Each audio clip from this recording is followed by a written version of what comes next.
में जस्टिस वर्मा कैसे उपराष्ट्रपति का पद खा गए, अब आपको यह समझ में आने लगेगा।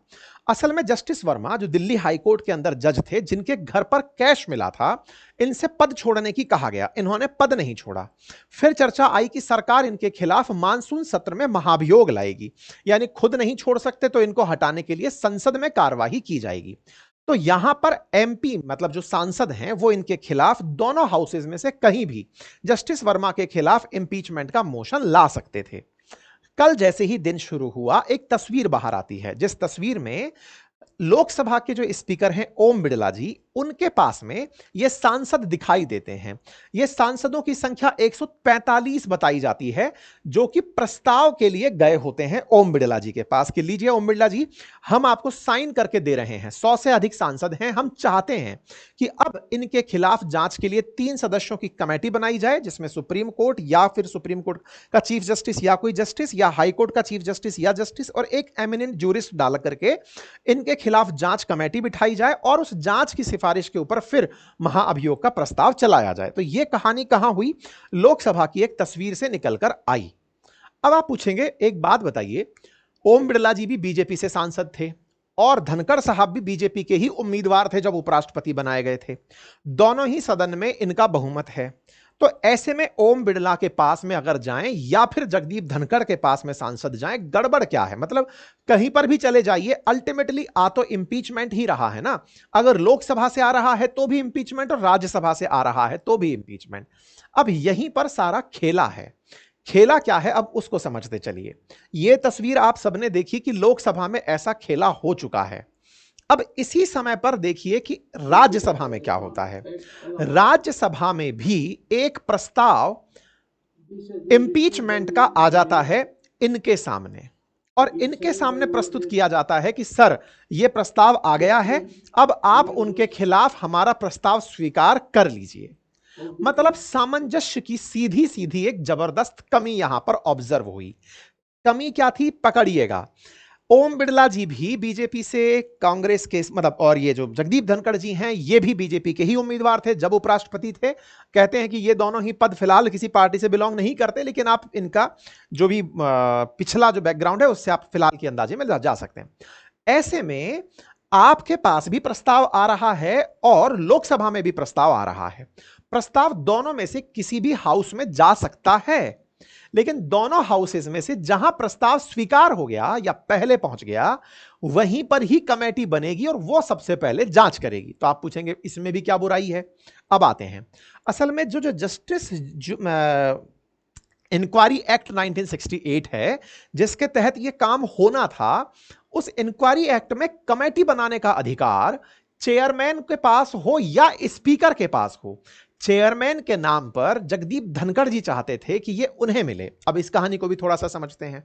असल मायने में यह इंक्वायरी एक्ट 1968 कहता है कि यदि आज प्रस्ताव लोकसभा में आया और अगले दिन राज्यसभा में आया, अगर दो अलग अलग दिन पर आता है, तो पहले जिस सभा में आया होगा, रोज राज्यसभा या लोकसभा, जिस भी सदन में पहले प्रस्ताव आया होगा, वहीं पर उसे स्वीकार किया जाएगा।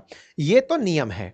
लेकिन अगर एक ही दिन दोनों जगह आ जाता है, तो यह डिपेंड करता है कि कौन सा हाउस उसे आगे लेकर आगे बढ़ेगा। मतलब समझिएगा, अगर लोकसभा और राज्यसभा में कल ही के दिन वर्मा जी के खिलाफ प्रस्ताव ना आया होता, तब तो कोई कलेश होता ही नहीं। एक ही दिन में दोनों जगह प्रस्ताव आ गया। अब इसमें भी एक इंटरेस्टिंग फैक्ट क्या था, वहां पर ओम बिड़ला जी के पास 145 सांसद पहुंचे। राज्यसभा में जो प्रस्ताव लेकर गए लोग, वो असल मायने में अपोजिशन के सांसद थे। अपोजिशन सांसदों ने जस्टिस वर्मा के खिलाफ इंपीचमेंट का प्रस्ताव ये जो चेयरमैन साहब हैं इनके सामने रख दिया। अब इंटरेस्टिंग फैक्ट यह था कि जैसे ही सरकार को यह पता चला, सत्ता पक्ष को यह पता चला कि विपक्ष ने राज्यसभा में इंपीचमेंट मोशन लाया है और उस पर सत्ता पक्ष का कोई साइन नहीं है, तो जल्दबाजी में देर रात्रि बैठक बैठाई जाती है राजनाथ जी के घर पर, और उस समय राजनाथ सिंह जी के माध्यम से उन सांसदों को कहा जाता है कि आओ भाई, इस पर हस्ताक्षर करो, राज्यसभा के चेयरमैन के पास में यह पत्र जाना है। मतलब समझे आप, कुल मिलाकर के सांसदों की तरफ से बैकिंग जानी थी। 50 सांसद कर सकते हैं राज्यसभा में और 100 सांसद कर सकते हैं लोकसभा में। तो 50 का नंबर पहुंचाने के लिए मेजॉरिटी जो सांसद थे वो राज्यसभा के अंदर विपक्ष के थे और उसमें सत्ता पक्ष का कोई नहीं था। इसलिए सत्ता पक्ष ने आनन फानन में बैठक बुलाकर उस पर हस्ताक्षर मरवा के उसकी संख्या बढ़वाई। ठीक है साहब। अब इस कहानी में आपके दिमाग में एक प्रश्न है, इतनी सी बात पर कोई ईगो क्राइसिस थोड़ी होता है। अब इस कहानी के पीछे की कहानी पर चलते हैं। असल में आपको याद हो तो जस्टिस वर्मा के खिलाफ हाथ धोकर पड़े हैं जगदीप धनखड़ साहब। क्यों पड़े हैं, अब इसको रिलेट करते हैं। देखिए, जगदीप धनखड़ साहब पहले वरिष्ठ अधिवक्ता वकील रह चुके हैं, जयपुर मतलब हमारे राजस्थान में रह चुके हैं और फिर वो दिल्ली में रह चुके हैं। ऐसे में वरिष्ठ अधिवक्ता ने यह ऑब्जर्व किया कि भाई एक हाईकोर्ट के घर में, हाईकोर्ट जज के घर में, दिल्ली के अंदर जो जस्टिस वर्मा हैं उनके घर में 15 करोड़ रुपए जले हुए मिलते हैं। ये जब चीज मिलती है तो सवाल खड़े करती है दो बातें। पहला कि ये खबर भी 7 दिन बाद दुनिया में बाहर आती है। आप भी ये सोचने के लिए विवश होइए, जब ये बात इन्होंने उठाई, इतने बड़े पद के व्यक्ति ने उठाई, तब जाकर किसी को ये समझ में आई कि इस बात में कितनी गहराई है। गहराई कैसे? असल में घर के अंदर जब नोट जले हुए मिले तो नोट का जला मिलना वो भी 7 दिन बाद पता चलना, मतलब 15 करोड़ जल गए, ये न्यूज मीडिया में ही नहीं आई। इसका मतलब कोई बहुत बड़ा आदमी था जिसने इस पूरी मीडिया की न्यूज को दबाया हुआ था, कोई बहुत बड़ा इन्फ्लुएंशियल व्यक्ति था। ये मैं नहीं कह रहा, जगदीप धनखड़ साहब ने अप्रैल में कहना शुरू कर दिया था। ये आप मई के अंदर का इनका वीडियो देख सकते हैं, मैं अभी चला सकता हूं। इन्होंने बार बार यही कहा कि 15 करोड़ के बाद में दूसरा सवाल यह है कि वो महानुभव कौन थे जिन्होंने इन्हें 15 करोड़ दिए थे। नंबर तीसरा, इस पूरी घटना को मार्च में हुए घटना हुई थी, महीना भर बीत गया, एफआईआर भी दर्ज नहीं करी गई। अर्थात जस्टिस वर्मा के घर में पैसे मिलते हैं, पुलिस में कोई शिकायत नहीं, साथ में कोई ये जानने का भी इच्छुक नहीं कि वो पैसे किसने दिए थे और वो किस काम के लिए पैसे दिए गए थे। आप जस्टिस वर्मा को तो टारगेट कर सकते हैं, लेकिन बिना जांच के आप ये कैसे पता लगाएंगे कि कौन सा न्याय बर्बाद किया जा रहा था, न्यायपालिका को किस बात के लिए कॉम्प्रोमाइज किया जा रहा था। धनखड़ साहब जहां तहां मंच देखते यही बात उठाते हुए पाए जा रहे थे। इन्होंने इस एफआईआर ना होने पर भी अप्रैल 17 को भी एक बात बड़ा उठाई थी, फिर इन्होंने 19 मई में भी यह बात कही और कहा कि पूरा देश जानना चाहता है कि 14-15 तारीख मार्च के दिन यह घटना घटती है। हम सुप्रीम कोर्ट के लिए कहते हैं यतो धर्म ततो जय, सत्यमेव जयते। यह कैसा है जब न्यायपालिका की इंटीग्रिटी पर ऐसे सवाल आम आदमी उठा रहा हो। ये इस मसले को जून में भी उठाते हैं। आप देखिएगा, मार्च की घटना अप्रैल में इन्होंने उठाई, मई में इन्होंने उठाई, जून में इन्होंने उठाई, और हर जगह एक ही बात कि एक बात बताइए, ये किसी जज के घर में पैसे मिले, दो बड़े प्रश्न। पैसे मिल रहे हैं तो ये भाई पैसे किसके थे ये कौन बताएगा, क्योंकि एफआईआर तो हुई नहीं। दूसरा, आपको 7 दिन बाद क्यों पता चला, उस समय पता क्यों नहीं चला, नंबर दूसरा। नंबर तीसरा, जस्टिस वर्मा इस्तीफा नहीं दिए और कोई उनके खिलाफ जांच नहीं बिठाया, एफआईआर होती नहीं है, तो न्यायपालिका पर आम आदमी विश्वास कैसे रखे। कुल मिलाकर के सारी बातें अपनी जगह थी, लेकिन इनका जो प्रश्न था, ये पैसा किसका था, वो कौन ऐसा प्रभावशाली आदमी था जिस समय यह कहा जाता हो कि मीडिया पर तो पूरा कंट्रोल सरकार का है, ऐसे में सरकार से बढ़कर कौन था जिसने उस न्यूज को दबा दिया था जो 7 दिन तक बाहर नहीं निकली। आफ्टर ऑल वो व्यक्ति कौन था, यह बात इन्होंने मल्टीपल टाइम उठाई। इसका अर्थ क्या था? इसका अर्थ यह था कि सीधा सीधा कह चुके थे कि न्यायपालिका में इंपीचमेंट आएगा। मतलब जिस व्यक्ति ने पूरा मुद्दा उठाया हो वो इस उद्देश्य के लिए कि बेटा तुम आओ हमारे हाउस में, तब तुम्हारे खिलाफ इंपीचमेंट आएगा। अब आप उस समय पर जगदीप धनखड़ साहब जिस चीज की तैयारी कर रहे हो, आपने अचानक लोकसभा में उस प्रस्ताव को रख दिया, राज्यसभा में वो प्रस्ताव नहीं आया। राज्यसभा और लोकसभा की टाइमिंग में अंतर था। अब इस कहानी के पीछे का कलेश भी जानिए। जगदीप धनखड़ साहब आफ्टर ऑल चाह क्या रहे थे? वो चाह रहे थे जो जांच कमेटी बैठे उसमें उनका इंटरफेरेंस हो। सुप्रीम कोर्ट का जज कौन होगा, हाई कोर्ट का जज कौन होगा और एमिनेंट जूरिस्ट कौन होगा, ये तय करें, क्योंकि बाकी तो फिर वोट का काम है। लेकिन उससे पहले जांच में निकल करके तो आए कि पैसा है किसका। ये कहानी ये चाह रहे थे। अब एक और कहानी यहां चलाई जा रही है, और वो क्या है? असल में हाईकोर्ट इलाहाबाद के अंदर एक शेखर यादव नाम से जज साहब और हैं। उन्होंने मुसलमानों पर एक आपत्तिजनक टिप्पणी की थी, एक शब्द का विशेष प्रयोग किया था। कांग्रेस का कहा जा रहा है कि वो आपके माध्यम से उन शेखर यादव के खिलाफ भी इंपीचमेंट का प्रस्ताव लाना चाहती थी। हालांकि यह बात अभी मीडिया में नहीं आई है, लेकिन कहा जा रहा है कि एक बार यह जस्टिस वर्मा वाला प्रस्ताव आता, पीछे से वो प्रस्ताव भी डाल दिया जाता। खैर, चूंकि उसके बारे में अभी कहीं कोई रिपोर्टिंग नहीं है, इसलिए अभी के लिए उसे छोड़ते हैं, जस्टिस वर्मा पर ही फोकस करते हैं। तो जस्टिस वर्मा का जो मामला है, उससे आप बेहद आहत हुए। अब आप कहेंगे कि अचानक कैसे आहत हो सकता है आदमी इतनी सी बात पर, इतना बड़ा पद है, इतना। अब इसके पीछे की कहानी सुनते हैं साहब। कहानी कुछ इस तरह से है कि यह पूरी की पूरी जो कहानी गढ़ी जा रही थी, इस कहानी में कांग्रेस के जो सांसद थे वो लगातार राज्यसभा के इन स्पीकर महोदय, यानी कि जो चेयरमैन हैं जगदीप धनखड़ जी, इनके संपर्क में थे। शाम 6 बजे तक संपर्क में थे। अच्छा, एक और चीज मैं आपको बताता हूं, और वो क्या है, असल में होता क्या है ना कि जब भी सदन चल रहा होता है तो एक बिजनेस एडवाइजरी कमेटी होती है, उसकी बैठक बुलाई जाती है। बिजनेस एडवाइजरी कमेटी की जब बैठक बुलाई जाती है तो उसमें यह तय होता है कि कौन सा काम कब होगा, क्या होगा। उसमें संसदीय कार्य मंत्री को भी बुलाया जाता है, उसमें सदन के नेता को, विपक्ष के नेता को, चेयरमैन साहब को बुलाया जाता है। तो कल क्या हुआ कि एक बैठक बिजनेस एडवाइजरी कमेटी की बुलाई गई। यह बात जयराम रमेश जी ने उठाई और इन्होंने क्या कहा, इन्होंने कहा कि साहब कल मीटिंग शुरू हुई राज्यसभा के अंदर कार्य मंत्रणा समिति की, यानी कि बीएसी जो है, बिजनेस एडवाइजरी कमेटी की। उस बैठक के अंदर जेपी नड्डा जी और जो किरण रिजिजू हैं, ये दोनों सब सदस्य मौजूद थे। थोड़ी देर चर्चा के बाद यह तय हुआ कि यह बैठक अब शाम 4:30 बजे होगी। शाम 4:30 बजे धनखड़ जी की अध्यक्षता में फिर से यह बैठक होनी थी, लेकिन उसी समय पर नड्डा जी और रिजिजू साहब दोनों ही एब्सेंट हो जाते हैं। दोनों इस मीटिंग में नहीं आते। उपराष्ट्रपति मीटिंग ले रहे हैं और दो नेता वहां पहुंचे नहीं, और ना ही इसकी कोई इंफॉर्मेशन दी जाती है और कहा जाता है कि सर इस मीटिंग को टाल दीजिए। यह मीटिंग टाल दी जाती है अगले दिन के लिए, यानी कि अगले दिन बोले तो आज की दोपहर 1 बजे के लिए। ऐसे में दोपहर 1 बजे से लेकर शाम 4:30 बजे के बीच में क्या क्या हुआ, उधर की तरफ लोकसभा के अंदर वो जस्टिस वर्मा का इंपीचमेंट का जो कागज है, जिस पर प्रस्तावक के रूप में सांसदों को साइन करने थे, वो ओम बिरला जी के पास पहुंच चुके थे। नड्डा साहब और जो किरण रिजिजू जी हैं, वो दोनों की दोनों इस मीटिंग में आए नहीं। धनखड़ साहब इस बात से कि भाई ये अल्टीमेटली मेरी बैठक है, इसमें कोई नहीं आ रहा है, कहा जा रहा है कि उसके बाद तक शाम को सब सही चल रहा था, लेकिन इन्होंने अपने पद से इस्तीफा दे दिया। प्रश्न क्यों उठे? प्रश्न उठना इसलिए शुरू हुआ कि यह पूरी तरह से कुछ ऐसी स्थिति थी जिसमें टकराव दिखाई दे रहा है। अब ये देखिए, विपक्ष का काम है, विपक्ष अब एक एक करके वो सारी चीजें निकाल कर लाएगा जिसमें से उन्हें लगता है कि हां यहां पर पॉलिटिकल माइलेज मिल सकता है। वो कैसे?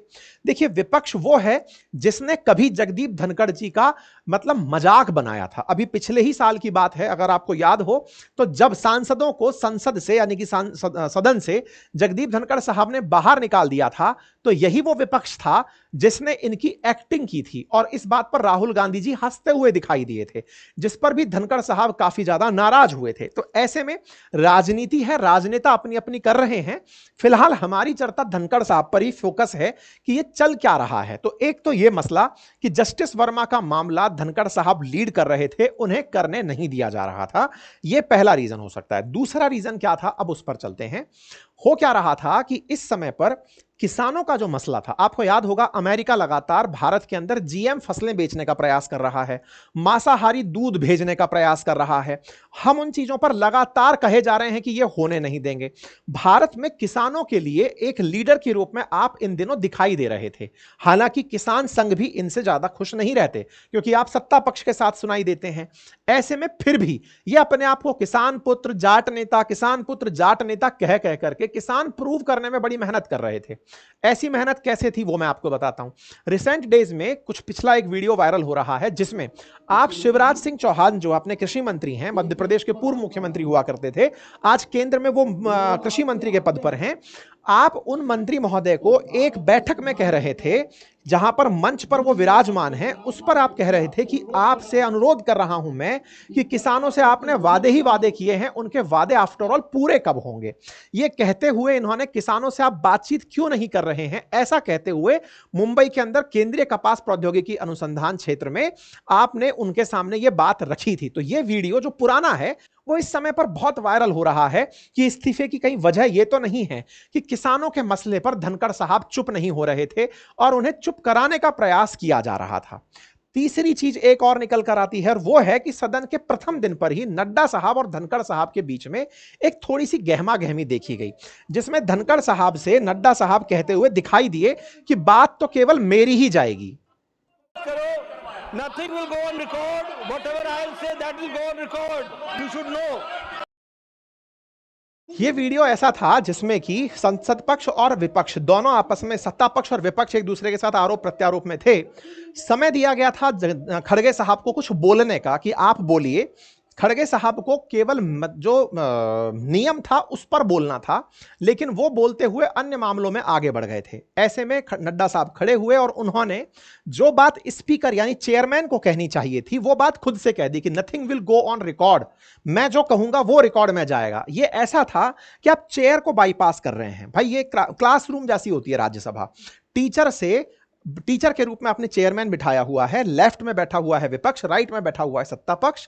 सत्ता पक्ष और विपक्ष दोनों के बीच में टीचर बैठ करके एक तरह से एंकर कर रहा है, एम्पायरिंग कर रहा है। एम्पायर के रूप में चेयरमैन साहब को बोलना था कि नड्डा साहब की बातें मैं रखूंगा, इनकी बातें मैं नहीं रखूंगा। लेकिन नड्डा साहब कह रहे हैं कि nothing will go on record, only what I से विल गो ऑन रिकॉर्ड, मतलब कि जो मैं कहूंगा वो रिकॉर्ड में जाएगा। ये चेयर को बाईपास करने जैसा था। कहा जा रहा है कि नड्डा साहब और इनके बीच में उस समय पर इस बात को लेकर तलखी हुई, जिसके चलते शाम को वो मीटिंग में 4:30 बजे नहीं पहुंचे थे। अब कांग्रेस को यहां पर मजे लेने का मौका मिल गया। उन्होंने इस ट्वीट को उठा करके पूछना शुरू कर दिया कि भाई वो तो एकदम स्वस्थ थे, पद से इस्तीफा क्यों दे दिए, सरकार के सामने कोई बोलता है तो उसे इस्तीफा देना पड़ता है। तमाम बातें चलती रही। इन तमाम बातों के बीच में एक बात और चलने लगी और वो थी प्रधानमंत्री की। क्या थी? कल से लेकर आज तक, आज दोपहर 12:15 बजे प्रधानमंत्री का ट्वीट आता है और प्रधानमंत्री जगदीप धनखड़ जी से कहते हैं कि आपने कई महत्वपूर्ण भूमिकाओं में देश की सेवा करने का आपको अवसर मिला है।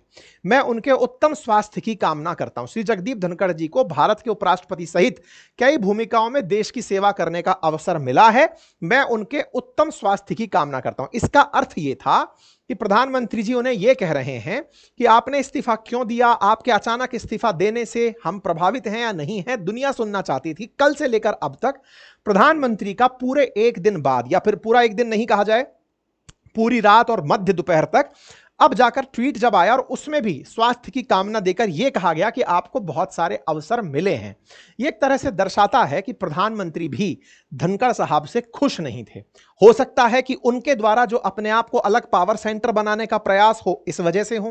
प्रधानमंत्री के द्वारा नाखुशी इस ट्वीट में साफ और उसकी देरी में साफ दिखाई पड़ रही है, ऐसा राजनीतिक विश्लेषकों का मानना है। इससे भी बड़ी एक बात और निकल कर आती है और वो ये है कि आने वाले कल यानी कि 23 तारीख को धनखड़ साहब का ऑलरेडी जयपुर आना प्लान्ड था। राजस्थान की उनकी यात्रा प्लान थी। ये 21 तारीख को ही वाइस प्रेसिडेंट विजिट राजस्थान के नाम से एक सर्कुलर जारी होता है वाइस प्रेसिडेंट के सेक्रेटेरिएट स्टाफ से। 23 तारीख को जब वो जयपुर आना प्रस्तावित है तो अचानक 21 तारीख की रात को आप इस्तीफा कैसे दे सकते हैं? यह बात चुनावी हलकों में, राजनीतिक विश्लेषकों में एक अलग प्रकार की क्यूरोसिटी पैदा कर रही है कि साहब वाइस प्रेसिडेंट ऐसा तो नहीं कर सकते। एक दिन पहले तो कह रहे हैं कि मैं परसों वहां आ रहा हूं, अचानक कह रहे हैं कि मेरी तबीयत खराब है, मैं पद छोड़ रहा हूं। ऐसे में फिर से तमाम सवाल खड़े होते हैं कि कुल मिलाकर के यह इस्तीफा उनने दिया या दिलवाया गया। ऐसा ही वरुण ग्रोवर का एक ट्वीट था जो कल जबरदस्त हिट हुआ था और वो ये था कि क्या जगदीप जी को पता है कि उन्होंने इस्तीफा दे दिया है? जबरदस्त सरकाजम के साथ में ये ट्वीट था कि कहीं ऐसा तो नहीं कि उनके नाम पर इस्तीफा लिखवाकर उनसे साइन करवाकर कह दिया होगा कि सर चल दिए। ऐसा अक्सर आरोप लगता रहा है भारत सरकार में बैठे हुए पदासीन लोगों पर कि ये खुद से सब कुछ गवर्न करते हैं। खैर, सत्ता पक्ष और विपक्ष के बीच में खींचतान जो भी हो, लेकिन हां, ये सवाल जरूर सबके मन में बना रहेगा कि जगदीप धनखड़ जी ने पद से इस्तीफा क्यों दिया। वो व्यक्ति जो ये कहता हो कि मैं 2027 में इस्तीफा दूंगा, वो व्यक्ति जो कहता हो कि मैं डरता नहीं हूं, वो अचानक पद से इस्तीफा देकर कहीं और कोई बड़ा मैसेज तो नहीं देना चाह रहा है। और वो क्या है? असल मायने में जगदीप धनखड़ जी का जन्म 51 में हुआ था। सन 51 से आप 75 में, फिलहाल 25 में खड़े हैं। इनकी उम्र हो चुकी है 74 साल। अब 74 साल जिस व्यक्ति की उम्र हो चुकी हो, टेक्निकली मई में आप 74 साल के हो चुके हैं, जून जुलाई के कालखंड में हैं। थोड़े दिन पहले ही मोहन भागवत जी ने 75 साल की उम्र में नेताओं को शॉल ओढ़ने की सलाह दी थी कि भैया रिटायर हो जाओ। अब इसी कालखंड को ध्यान दें तो प्रधानमंत्री नरेंद्र मोदी 74 साल के हो जाएंगे, अभी 74 साल के ऑलरेडी हो चुके हैं, और 17 सितंबर 2000 अभी 25 के अंदर आप 75 साल के हो जाएंगे। ऐसे में उनका 75 साल होते ही क्या, वो भी उसी तर्ज पर जिस तरह से मुरली मनोहर जोशी, लाल कृष्ण आडवाणी जी, इन सब ने अपने पद से रिटायरमेंट ले लिया था या दिलवा दिया गया था, क्या आप भी अपने पद से रिटायरमेंट ले लेंगे? क्या ये आरएसएस के द्वारा कही गई कार्यप्रणाली को अपनाते हुए धनखड़ साहब ने इस्तीफा दिया? ये एक अलग गणित इस समय लगाया जा रहा है। जो भी हो, लेकिन हां, इस समय मार्केट में गजब का इनके इस्तीफे से उठा हुआ सवाल चल रहा है। खैर, इन सबके बीच में एक सवाल यह भी जड़ा बनता है कि अब उपराष्ट्रपति कौन बनेंगे। हालांकि जगदीप धनखड़ जी विपक्ष को भी खासे पसंद नहीं थे, लेकिन उनके पद से जाते ही विपक्ष को अचानक पसंद आ गए हैं। विपक्ष के नाम पर, विपक्ष के निशानों पर ये कई बार रहे हैं, चाहे न्यायपालिका वाला मामला हो, चाहे टीएमसी के आलोचना वाला मामला हो, चाहे किसानों का मामला हो, ये सांसदों के निलंबन का मामला हो, इनके खिलाफ विपक्ष हमेशा हमलावर रहा है। लेकिन जाते जाते विपक्ष का प्रिय होना सत्ता पक्ष का काम आसान कर देता है कि देखो साहब, हमारे अकॉर्डिंग आदमी नहीं चल रहा था तो हमें हटाना पड़ गया। ये कुछ वैसी स्थिति पैदा होती है। अब राज्यसभा कैसे चलेगी? तो उनकी जगह पर जो उपसभापति हैं, अभी जो उपसभापति हैं वो हरिवंश जी हैं, जो जेडीयू के नेता हैं, उनके द्वारा ये चलाई जा सकती है, ऐसा कहा जा रहा है, और उनके स्थान पर नया उपराष्ट्रपति बिठाया जा सकता है। संविधान क्या कहता है? संविधान कहता है कि यथाशीघ्र नया उपराष्ट्रपति बिठाया जाए। कोई भी टाइम टेबल नहीं है कि इतने समय में बिठाने की बात है। तो फिलहाल मानसून सत्र में तो लग नहीं रहा कि राज्यसभा, मानसून सत्र में तो कि उपराष्ट्रपति का चुनाव हो पाएगा। हो सकता है कि अगले सत्र से पहले चुनाव करा लिया जाए।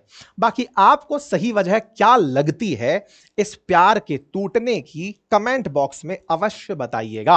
अगर आपको यह जानकारी पसंद आई हो तो जरूर अपने साथियों से साझा करें। चैनल पर नए हैं तो चैनल को सब्सक्राइब कर लें, और हां, ऐसी जानकारी पे आपकी राय देना बिल्कुल ना भूलें, क्योंकि आपके कमेंट्स हम लोग पढ़ते हैं।